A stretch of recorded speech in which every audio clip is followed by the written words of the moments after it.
उत्तर प्रदेश की योगी सरकार की ओर से सभी दुकानदारों को दुकान के सामने अपने नाम लिखने के आदेश जारी किए गए हैं, जिसके बाद से ही बीजेपी सरकार विपक्ष के निशाने पर आ गई है। अब योगी सरकार के इस फैसले पर बसपा सुप्रीमो मायावती ने सवाल उठाए हैं। हरियाणा विधानसभा चुनावों में बसपा की तरफ से पूरा दमखम दिखाने में लगी मायावती अपने भाषणों में बीजेपी और कांग्रेस दोनों को घेर रही हैं। और अब उन्होंने यूपी की योगी सरकार के नए आदेश को भी आड़े हाथों ले लिया है। उन्होंने कहा कि इससे कुछ खास फायदा नहीं होने वाला। यूपी की पूर्व सीएम ने कहा कि सरकार ने ऐसा ही फैसला कांवड़ यात्रा के समय भी लिया था, उसका क्या फायदा हुआ किसी को नहीं पता। मायावती ने आगे कहा कि यूपी सरकार द्वारा होटल, रेस्टोरेंट, ढाबों में मालिकों, मैनेजर का नाम पता आदि के साथ कैमरा लगाना अनिवार्य करना खाद्य सुरक्षा के लिए कम, जनता का ध्यान भटकाकर चुनावी राजनीति ज्यादा है। उन्होंने कहा कि वैसे खासकर खाद्य पदार्थों में मिलावट आदि को लेकर पहले से ही काफी सख्त कानून है, फिर भी सरकारी लापरवाही और मिलीभगत से मिलावट का बाजार गर्म है। इन सब बातों को लेकर बसपा सुप्रीमो मायावती ने सोशल मीडिया पर लंबा चौड़ा पोस्ट लिखा है।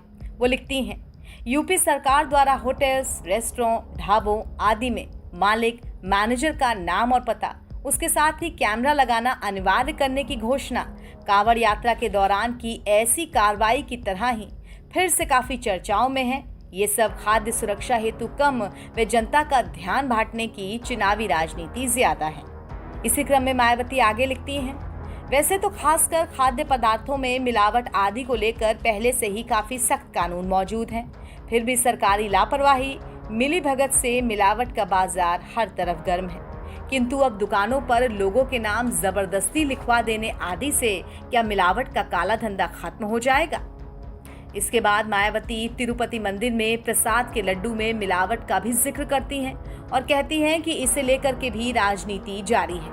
उन्होंने आगे लिखा है, वैसे भी तिरुपति मंदिर में प्रसादम के लड्डू में चर्बी की मिलावट की खबरों ने देश भर में लोगों को काफी दुखी व उद्वेलित कर रखा है और जिसको लेकर के भी राजनीति जारी है। धर्म की आड़ में राजनीति के बाद अब लोगों की आस्था से ऐसे घृणित खिलवाड़ का असली दोषी कौन, ये चिंतन जरूरी। बता दें कि उत्तर प्रदेश के मुख्यमंत्री योगी आदित्यनाथ ने 24 सितंबर को निर्देश दिया था कि सभी दुकानों के मालिकों को अपनी दुकान पर अपना नाम पता और उसी के साथ साथ दुकान में सीसीटीवी कैमरा लगाना अनिवार्य होगा। मुख्यमंत्री योगी आदित्यनाथ ने खान पान की वस्तुओं में मानव अपशिष्ट और गंदी चीजों की मिलावट करने वालों के खिलाफ कठोरतम कार्रवाई के आदेश दिए हैं। देश के विभिन्न क्षेत्रों में घटी ऐसी घटनाओं का संज्ञान लेते हुए उन्होंने एक उच्च स्तरीय बैठक में प्रदेश के सभी होटल्स, ढाबों और रेस्टोरेंट आदि संबंधित प्रतिष्ठानों की गहन जांच, सत्यापन आदि के भी आदेश दिए हैं। साथ ही आमजन की स्वास्थ्य सुरक्षा सुनिश्चित करने हेतु नियमों में आवश्यकता अनुसार संशोधन के लिए भी कहा है। ढाबों और रेस्टोरेंट आदि खानपान के प्रतिष्ठानों की जांच के साथ ही इन प्रतिष्ठानों के संचालकों सहित वहां कार्यरत सभी कर्मचारियों का सत्यापन कराने के भी आदेश दिए गए हैं।